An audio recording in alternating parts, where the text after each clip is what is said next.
time to the lectures and be open-minded. He maintained that maritime issues have become top on government agenda and thus the need to always beef up marine security and operations. Rick Yonieka is the U.S. charge d'affaires. He emphasized that the U.S.-Africa partnership activities illustrates the result of a fruitful bilateral cooperation between Banjul and Washington.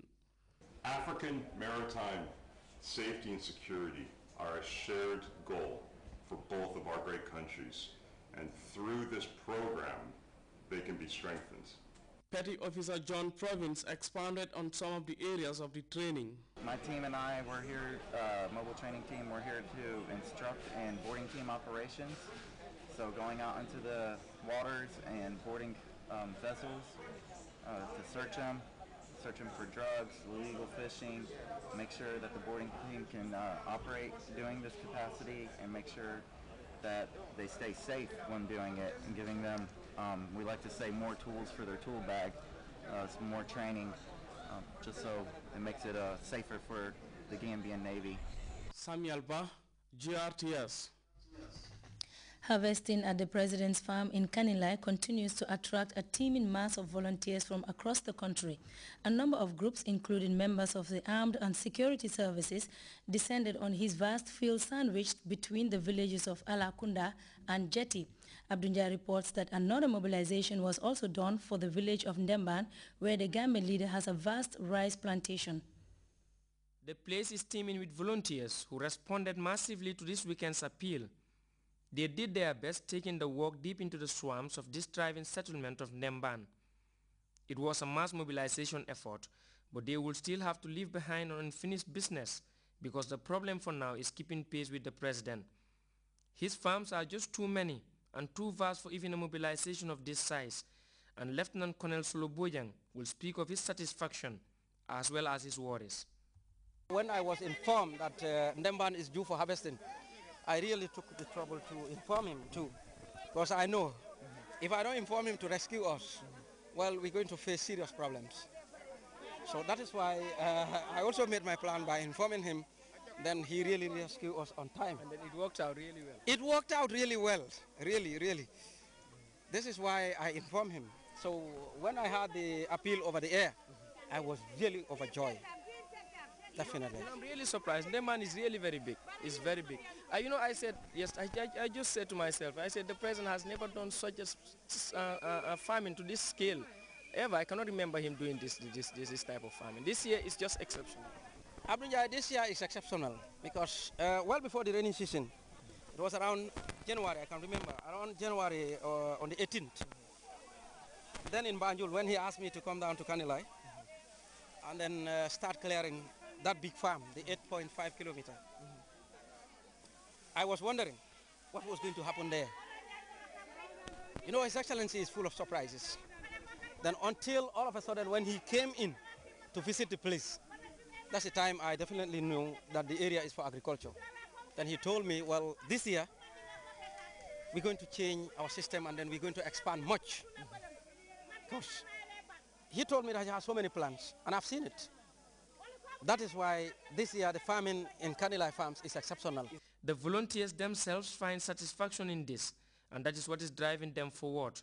And they too know their mission to Kanilai is far from complete, only that they are counting on a youth response of this nature. Like I said, when we are in Bruford, that farming is a natural thing, and I have really, experienced or realized something else that I've never knew before in farming. In Bruford, I have seen myself, being part of something that is really natural, that is really worthy, So I have come to my sense and realized that definitely President Jammeh has ever since been calling people, especially the young people, to go into farming, So I have realized that there is a need for it, I right now, where I am right now, Abdul, come next year, definitely I will do all options. I will leave no stone unturned to make sure that I myself have a farm on my own. And to bring more youth on board. And then also to make sure that, I also make sure that, youths of this country continue to participate fully in farming. The president is a pace setter, and he has inspired a teeming mass of Gambian farmers in the process of attaining food security. And that inspiration is across the board, drawing support from every institution, association, and individual in the Gambia. This was again manifested in Kanilai, where members of the security services descended with a force sizable enough to take on this land, as put by the Deputy Chief of Defense Staff of the Gambia Armed Forces, Major General Sekou Sekan. We were very much so because at least we have the strength, and then we have able and willing bodies that are willing to do the work. And then also we give them the tools required, because you don't only look at the number, but then you look at the facilities that they need to do the work. This is available. We give them the welfare they needed. They had a good breakfast. And so we know this is what we need to do. And then the boys and the women are also very active and motivated enough to be on the farm of His Excellency and our Commander-in-Chief. So I think this is the pride that any service personnel or member can feel proud of. But it is the sense of unity displayed by members of this force that thrilled Lieutenant Colonel Solo Bojang. This is a signal that is given to the Gambian people that every Gambian has to be like the armed and security service of this country. We are so cooperated, so much so that definitely it's very difficult, Abdul-Jah. Just as I said, it's very difficult to identify only who is who. You only have to look at the uniform and then you know this is police, this is the army, or this is immigration. Other than that, you will never be able to identify, because we have that cooperation in us. And the motive behind all is discipline. There is 100% discipline in the armed and security service of this country. The harvesting in Kanilai is at an advanced stage. The police recruit has stayed overnight to help pile the harvest, slowly taking the form of a mountain, and nothing less than 3 to 4 of these heaps will end up racing towards the sky at the end of the day. Abdunjai, GRTS. Following an earlier press release in September 2012 on the decision to impose a ban on the re-export of wood from the Gambia, government has decided to lift the ban temporarily with immediate effect. A media dispatch from State House states that the decision follows numerous appeals from the Association of Wood Re-Exporters and other stakeholders to allow them to export their stock of wood already on the ground. Many of these businessmen invested heavily in the re-exportation of wood when government earlier allowed for re-export to continue in this regard. The government of the Gambia has decided to lift the ban on the re-export of wood with immediate effect, to last until the 31st of December 2012. This will allow traders to sell off their stocks.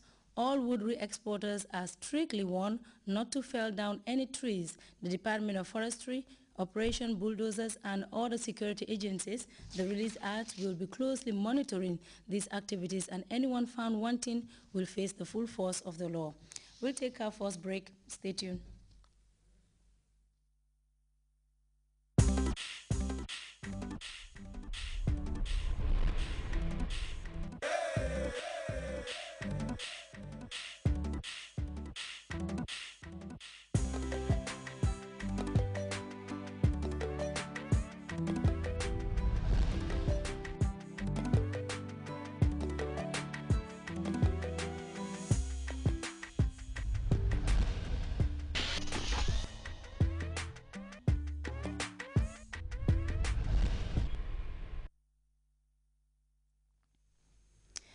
Welcome back.